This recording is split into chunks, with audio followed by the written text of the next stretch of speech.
Sa likod ng ingay at sigla ng isang pampublikong pamilihan, naroon si Elena, isang batang tindera ng gulay na may tapang na lampas sa kanyang edad. Handang kalabanin ang sistema ng pang-aapi na matagal nang nagpapahirap sa mga maliliit na mga ngalakal. Sa panahong lahat ay pinipiling manahimik, pinili niyang tumindig.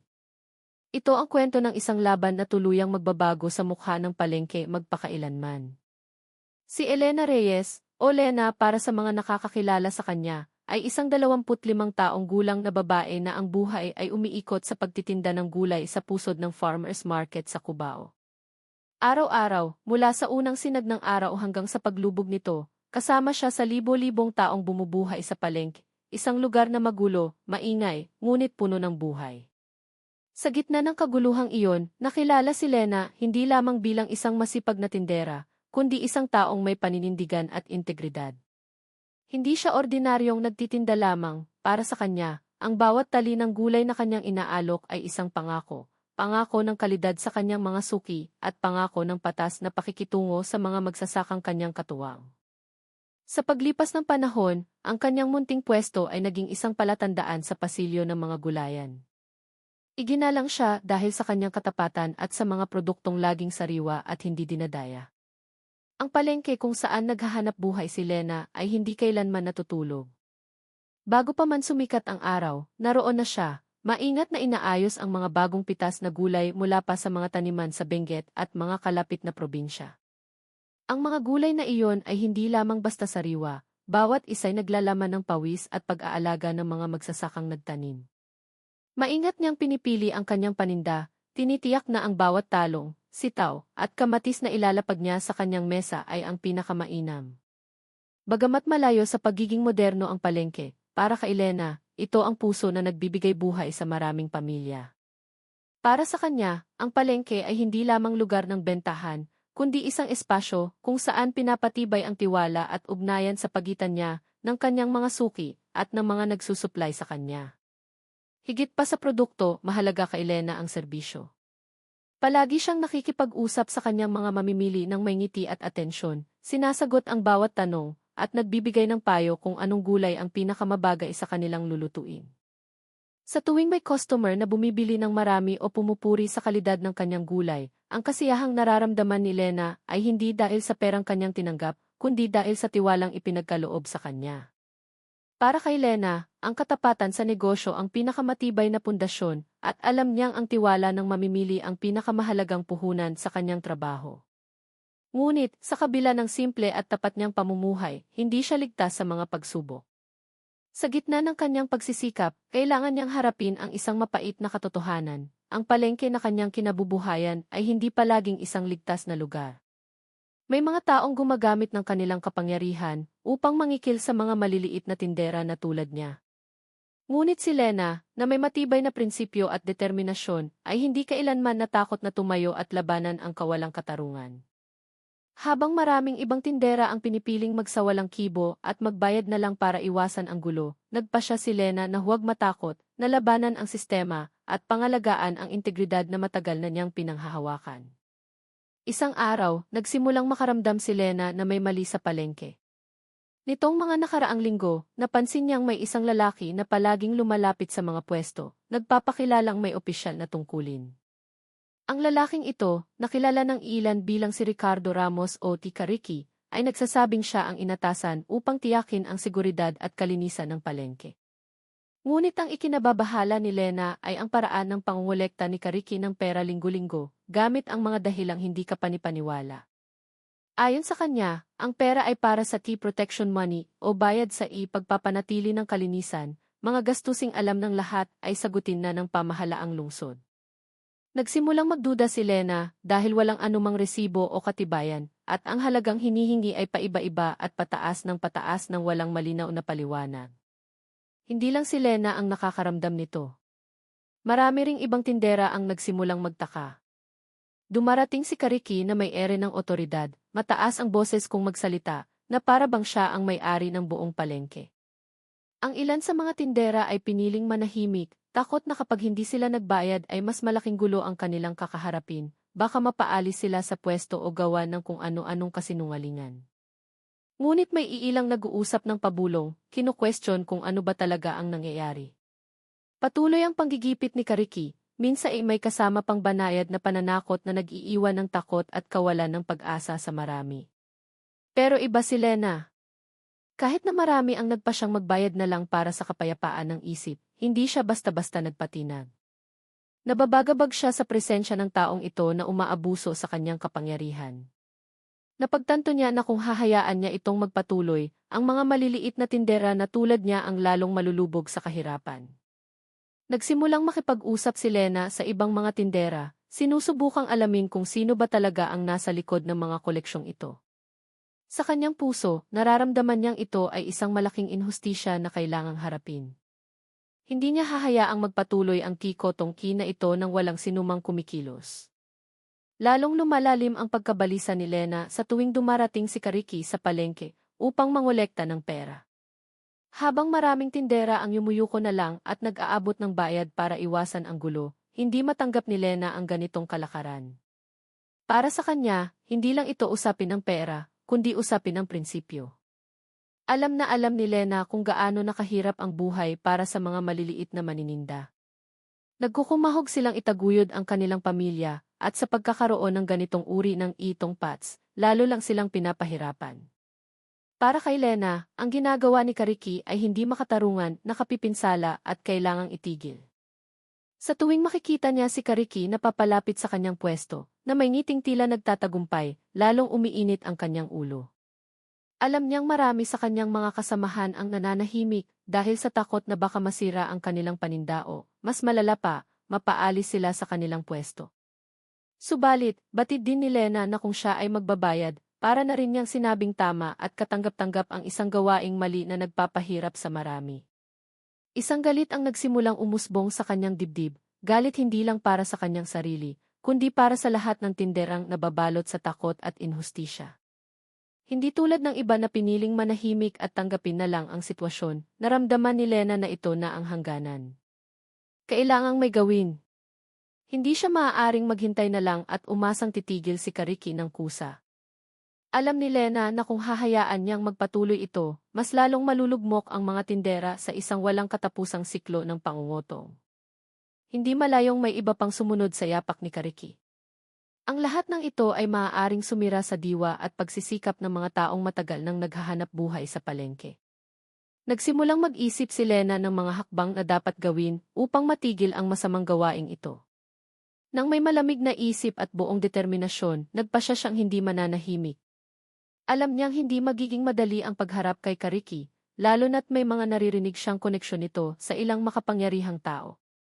Ngunit, alam din ni Lena na kung hindi siya kikilos ngayon, lalong lalala ang sitwasyon. Nagsimula siyang maghanap ng impormasyon, kausapin ang ibang tindera, at humanap ng paraan upang lumaban ng hindi nagdaragdag ng gulo.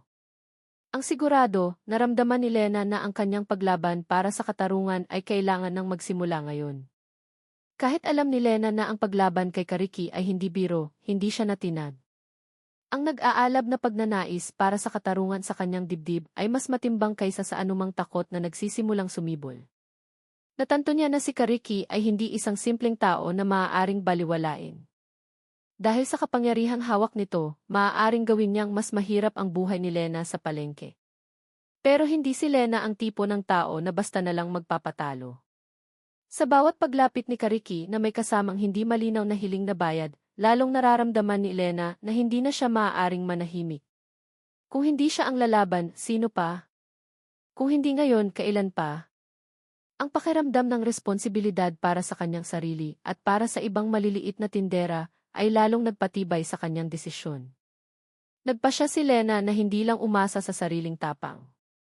Nagsimula siyang maghanap ng paraan upang harapin si Kariki ang may katalinuhan at pag-iingat. Alam ni Lena na ang tapang na walang paghahanda ay maaaring mauwi sa kabiguan. Kaya, nagsimula siyang bumuo ng isang mas planadong hakbang. Kinausap niya ang ilang tindera na alam niyang kapareho niya ng saloobin. Bagamat marami ang nag-aalangan pa ring sumama, hindi sumuko si Lena. Alam niyang ang laban na ito ay hindi lamang para sa kanyang sarili, kundi para sa kapakanan ng lahat ng tinderang inaapi ng sistemang ito. Nang may matatag na puso, humanap siya ng suporta mula sa mga taong may higit na impluwensya, kabilang na ang isang kamag-anak na may mataas na posisyon sa gobyerno, upang matiyak na ang kanyang paglaban ay may matibay na sandigan. Kahit na nagsimulang bumisita ang takot sa kanyang isipan, nanatili siyang tuwid. Pinaalalahanan niya ang kanyang sarili na walang mas mahalaga kaysa sa ipaglaban ang tama. Kahit pa mangahulugan ito ng pagharap sa malaking panganib, alam niyang susubukan ni Kariki na maliitin siya, na pilitin siyang umurong. Pero nakapagdesisyon na si Lena. Ang tapang na taglay niya ay hindi walang basehan. Naniniwala siyang ang paglaban na ito ang tamang hakbang. Hindi niya hahayaang magtagal ang inhustisya. Hindi niya hahayaang ang mga tulad ni Kariki ay patuloy na abusuhin ang kanilang kapangyarihan. Ang laban ni Lena ay laban para sa kalayaan at katarungan na hindi maaaring isantabi na lang. Napagtanto ni Lena na upang labanan ang praktikang ito, kailangan niya ng suporta mula sa ibang mga tindera. Nang may buong determinasyon, nagsimula siyang kausapin ang ilan sa mga kasamahan niyang alam niyang apektado rin sa ginagawa ni Kariki. Ngunit, sa bawat pag-anyaya ni Lena na sila'y magsama-samang lumaban, ang sagot na kanyang natatanggap ay puno ng pag-aalinlangan. Marami sa kanila ang takot masangkot, nag-aalala na kapag sila ilumaban, lalong hihirap ang kanilang buhay sa palengke. Nangangamba sila sa mga posibleng ganti mula kay Kariki na maaaring magresulta sa pagkawala ng kanilang pwesto o mas matinding panggigipit. Bagamat naunawaan ni Lena ang kanilang mga takot, lalong tumibay ang kanyang puso. Alam niyang kung lahat ay mananahimik, hindi kailanman matitigil ang inhustisyang ito. Subalit, kahit na marami ang umiiwas, hindi sumuko si Lena. Hindi niya hahayaang lamunin siya ng takot, lalo na kung ang ibig sabihin nito ay ang paghahari-harian ni Kariki sa palengke sa pamamagitan ng kanyang mga tiwaling paraan. Alam ni Lena na kung hindi siya kikilos, sino pa ang lalaban? Nang may lalong tumitinding determinasyon, nagpasya si Lena na kumilos ng mag-isa kung kinakailangan. Hindi siya takot na hamunin ang kapangyarihang umiiral. Dahil para sa kanya, ito ay usapin ng prinsipyo at katarungan. Naniniwala si Lena na kahit gaano kalaki ang hamon na kanyang haharapin, kailangan niyang gawin ang unang hakbang. At kung walang sinumang mangangahas, siya ang magiging unang taong lalaban para sa kalayaan at karapatan ng mga maliliit na tindera sa palengke. Matapos ang ilang araw ng pagmamasid sa kilos ni Kariki at pagtatanong-tanong sa ibang tindera na maaaring may mas maraming alam, sa wakas ay nakakalap si Lena ng isang mahalagang impormasyon. Lumalabas na si Kariki ay hindi isang ordinaryong tikotonggero lamang. Mayroon siyang malapit na ugnayan sa isang opisyal ng lokal na pamahalaan, isang konsehal na may malaking kapangyarihan sa kanilang lugar. Madalas daw makitang kausap ni Kariki ang nasabing opisyal sa mga pribadong pagpupulong, at marami sa mga tindera ang nakarinig na si Kariki ay protektado ng kapangyarihang nasa likod niya. Nang malaman ni Lena na si Kariki ay hindi lamang isang simpleng mangingikil, kundi may koneksyon sa isang maimpluwensyang opisyal, nagsimulang bumigat ang kanyang dibdib. Natanto niya na ang kanyang laban ay hindi lamang laban sa isang tao, kundi laban sa isang sistemang mas malaki kaysa sa kanyang inaakala. Ngunit, kahit na pinanghinaan siya ng loob dahil sa katotohanan ito, hindi umurong si Lena. Sa halip, ang impormasyong kanyang nakuha ay lalo pang nagpatibay sa kanyang determinasyon. Alam niyang mas malaki ang hamong kanyang haharapin, ngunit batid din ni Lena na ang inhustisyang ginagawa ni Kariki ay hindi maaaring palampasin na lamang. Kung urong siya dahil lang nalaman niya ang malakas na koneksyon ni Kariki, para na rin niyang hinayaan ang bulok na sistemang ito na magpatuloy ng walang pagbabago. Ang kanyang takot ay nagsimulang mag-anyong mas malaking katapangan. Napagtanto ni Lena na kung gusto niyang tunay na baguhin ang sitwasyon, kailangan niyang harapin mismo ang kapangyarihang matagal nang nagpoprotekta kay Kariki. Wala nang lugar para sa pag-aalinlangan. Dahil ang laban na ito ay higit pa sa pagkontra sa isang tao. Ito ay isang digmaan para sa katarungan na kailangang mapagtagumpayan. Sa kanyang paghahanap ng hustisya, naalala ni Lena na mayroon siyang kamag-anak na nagtatrabaho sa isang ahensya ng gobyerno na may kapangyarihang tumugon sa mga problemang tulad nito. Ang kanyang tito Miguel, isang direktor sa Department of the Interior and Local Government, DILG, ay matagal nang kilala bilang isang taong makatarungan at mahigpit. Alam ni Lena na maaasahan niya ang kanyang tito para lutasin ang problemang ito. Bagamat nag-aalangan siyang idamay ang pamilya, nang pag-isipan niya itong mabuti, natanto niyang ito na ang tamang pagkakataon. Kung hindi niya sasamantalahin ang oportunidad na ito, lahat ng kanyang pagsisikap na labanan ang inhustisya ay masasayang. Ang kanyang Tito Miguel ang maaaring maging susi para buksan ang pintuan ng katarungang matagal nang nakasara. Nang may buong pagpapasya, tinawagan ni Lena ang kanyang kamag-anak at ikinuwento ang lahat ng problemang kanyang kinakaharap. Walang pag-aalinlangan niyang sinabi ang lahat ng kanyang nalalaman tungkol kay Kariki at sa Ikotong-i na matagal nang nagpapahirap sa mga tindera sa palengke. Nakinig ng mabuti ang kanyang tito at nagbigay ng tugon na puno ng pag-unawa. Naramdaman ni Lena na naiintindihan ng kanyang kamag-anak ang sitwasyon at handa itong tumulong. Hindi lamang ito nagbigay ng suportang moral, nangako rin ang kanyang tito na gagawin ang mga kinakailangang hakbang upang malutas ang problema sa legal na paraan. Gamit ang kanyang mga koneksyon at impluwensya, nangako ang Tito Miguel ni Lena na titiyaking haharapin ni Kariki at ng lahat ng sangkot sa kalakarang ito ang nararapat na kaparusahan. Para kay Lena, ito na ang hinihintay niyang pagkakataon. Sa tulong ng kanyang kamag-anak, ang kanyang paglaban ay sa wakas ay nagkaroon ng mas matibay na pundasyon. Matapos pakinggan ng mabuti ang kwento ni Lena, ang kanyang mataas na ranggong kamag-anak ay labis na nabahala sa kalagayan ng mga tindera sa palengke. Alam niya na ang pangungutong na ginagawa ni Kariki ay hindi lamang nakapipinsala sa mga negosyante, kundi nagdudungis din sa integridad ng mismong pamilihan. Hindi kayang manahimik ng kanyang Tito Miguel habang nakikitang nagpapatuloy ang inhustisyang ito. Nagpahayag siya ng pagkadismaya sa sistema na hinahayaang mangyari ang ganitong mga gawain nang walang sinumang nangangahas lumaban. Matapos mag-isip sandali, sinabi ng tito ni Lena na kailangan nilang magtulungan upang buwagin ang praktikang ito at tiyakin na ang mga tulad ni Kariki ay hindi na makagagawa pa ng pananamantala. Sa suporta ng kanyang posisyon at kapangyarihan, nangako ang kanyang kamag-anak na gagamitin ang lahat ng magagamit na paraan upang imbestigahan ng husto ang isyung ito. Maingat nilang sinimulan ang pagbuo ng kanilang plano. Nagkasundo si Lena at ang kanyang tito na hindi sila titigil sa simpleng pagrereklamo, kundi mangangalap din sila ng matitibay na ebidensya upang hindi na makatanggi pa si Kariki sa kanyang mga ginawa.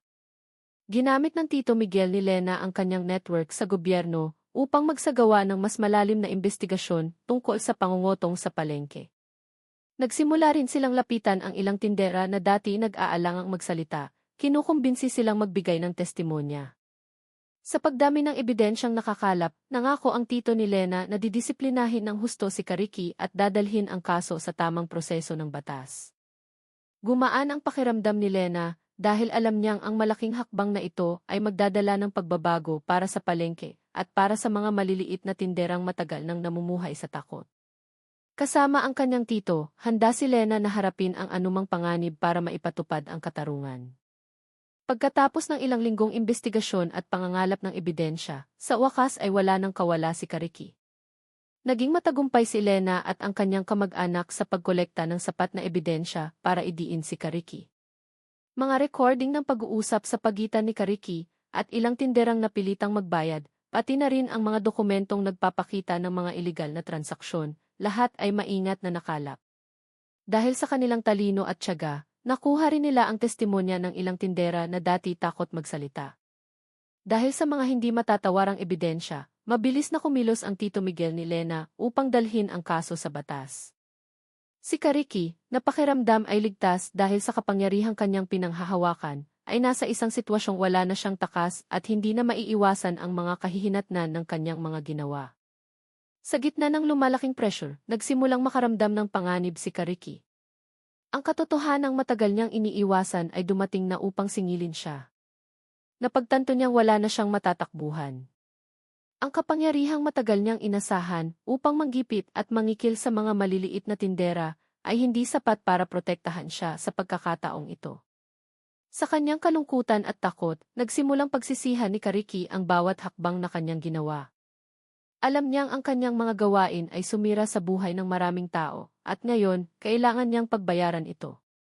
Wala nang lugar para sa manipulasyon o pananakot dahil nagtagumpay si Lena at ang kanyang kamag-anak na ilantad ang lahat ng kabulukang matagal nang nakatago. Sa pagkakasilo kay Kariki, sa wakas ay nagsimulang umusad ang katarungan at ang mga tindera ay nakahinga na ng maluwag. Sa buong suporta mula sa kanyang kamag-anak na may malakas na impluensya sa gobyerno, naging maayos ang proseso ng pag-aresto kay Kariki. Matapos isumite ang mga hindi matatawarang ebidensya sa mga otoridad, sa wakas ay hinarap ni Kariki ang katotohanang hindi na niya matatakasan. Dumating ang mga pulis sa palengke, sinunggaban siya sa gitna ng kanyang rutina na dati tila ligtas at walang inaalala. Wala nang lugar para magtago si Kariki. Wala nang paraan para takbuhan niya ang kanyang mga responsibilidad. Habang nakaposas ang mga kamay, dinala si Kariki palayo, at ang pakiramdam ng katarungang matagal nang nawala ay nagsimulang magbalik. Si Lena, na matagal nang lumaban upang ilantad ang katiwaliang ito, ay nasaksihan mismo kung paano ang taong matagal nang nanggugulo sa kanya at sa ibang mga tindera ay sa wakas ay nahuli. Nakahinga ng maluwag si Lena, ngunit higit pa roon, nakaramdam siya ng pagmamalaki. Ang paglaban na kanyang ginawa, bagamat puno ng hamon at panganib, ay sa wakas ay nagbunga. Ang tapang na kanyang ipinakita ay hindi lamang para sa kanyang sarili, kundi para rin sa mga tinderang matagal nang namuhay sa takot at inhustisya. Alam ni Lena na ang tagumpay na ito ay hindi lamang basta pag-aresto kay Kariki, kundi isang pahayag na ang mga maling gawain ay hindi hahayaang magpatuloy. Naramdaman niyang ang kanyang pakikibaka ay nagbalik ng pag-asa sa mga maliliit na negosyanteng matagal nang isinasantabi. Ngayong nasa kulungan na si Kariki, alam ni Lena na isang maliit na hakbang ang nagawa upang itaguyod ang katarungan sa palengkeng matagal nang naging lugar ng kanilang hanapbuhay. Ang hangin sa farmers market ay tila gumaan at ang mga bulungan ng takot ay napalitan ng mga usapan ng pag-asa at pasasalamat.